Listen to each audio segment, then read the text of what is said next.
Globe works with legislators, members of parliament in over 40 countries, and we work with them to share best legislative practice, to help develop legislation, provide expertise from those countries into the parliaments, and then support the legislators to pass legislation on climate change, on forestry, on REDD+ preparedness legislation, and then to implement and scrutinise the implementation, and also to ensure that when a law is passed, as in Mexico, the Globe legislators there are looking at how the budgets are allocated to support those laws.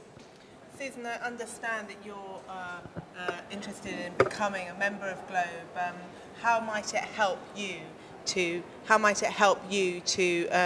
progress some of the issues the Philippines is concerned about at these talks?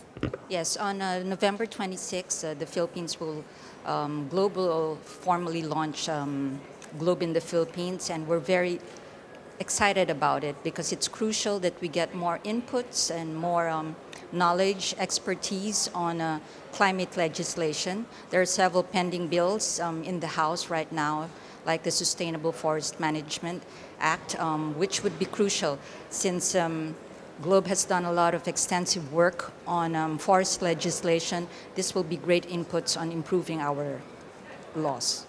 Obviously, the Philippines has taken quite a prominent role in these talks with Yebsano, your lead negotiator, fasting.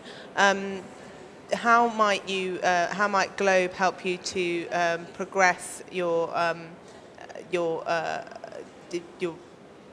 help make progress on loss and damage, something that the Philippines feels strongly about?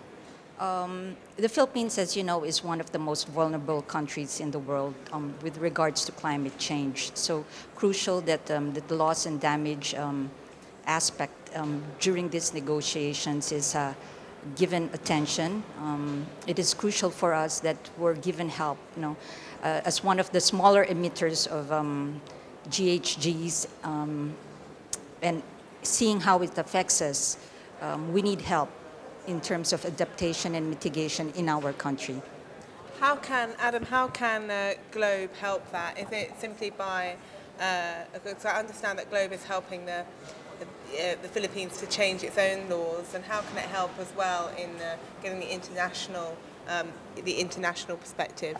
I think a very important thing to recognise about the work of Globe and the work of the legislators is that what they do nationally, they determine themselves. We would provide technical capacity, but the legislators themselves will decide what laws they wish to amend, what laws they wish to advance. This week, for example, the Colombian senators that participated in the event with Representative Yap announced that they're going to be introducing a climate law in Colombia.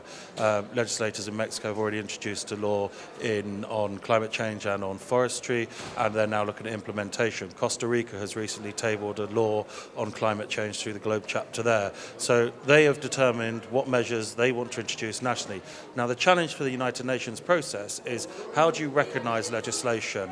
When countries put credible commitments into national laws, how is that recognised? And equally, how do countries that are particularly vulnerable ensure that they have the best legislation on adaptation, and how do we share best practice across that? That's one of the things we do, but really it's for the legislators to determine what measures they'll take forward nationally. But it's for the international community to find a way of recognising genuine commitments at the national level, and that's one of the areas that clearly we feel over the coming years in the run-up to Paris will be a real key point in actually working out what the nature of the agreement is, because legislation has a role to play in that.